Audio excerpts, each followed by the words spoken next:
everyone, my name is Rachita, currently working as a legal intern at LEXCLIQ. So today I'll be discussing one recent update of a web petition challenging the Prohibition Act, right to privacy, not like a bull in China shop. So, the state government on Wednesday submitted before the Gujarat High Court that the right to privacy is not like a bull in a China shop and said that state interference in controlling the consumption of liquor can't be equated to a hypothetical interference in individual food habits. The division bench further had reserved its order after an argument that have concluded on the third consecutive day on maintainability of a bunch of petitions challenging the provision of the State Prohibition Act.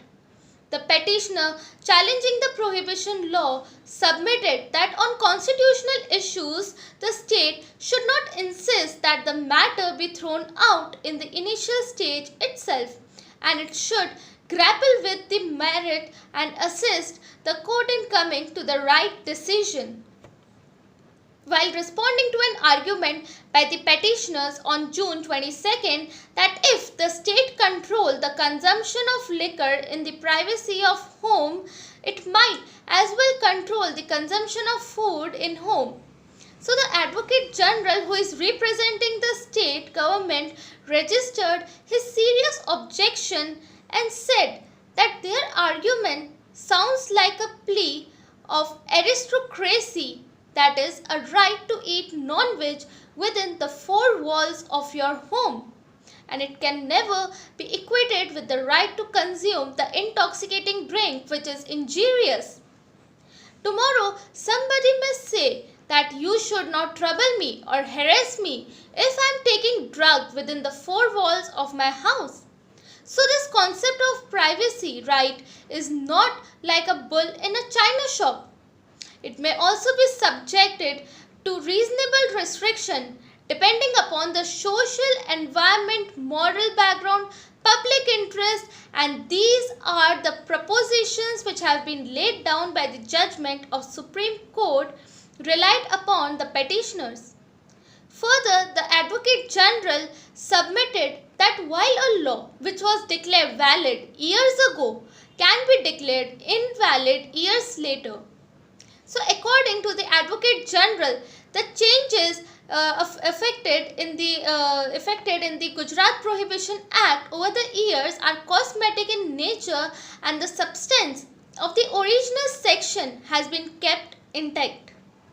Supporting the Advocate General in this case, the senior advocate who is representing the Ahmedabad Women Action Group added that essentially the entire prohibition law center around section 12 and 13, which is held to be constitutionally valid and has remained enforced since the past 70 years, and the people of Gujarat are extremely happy with the prohibition law bearing certain petitioners.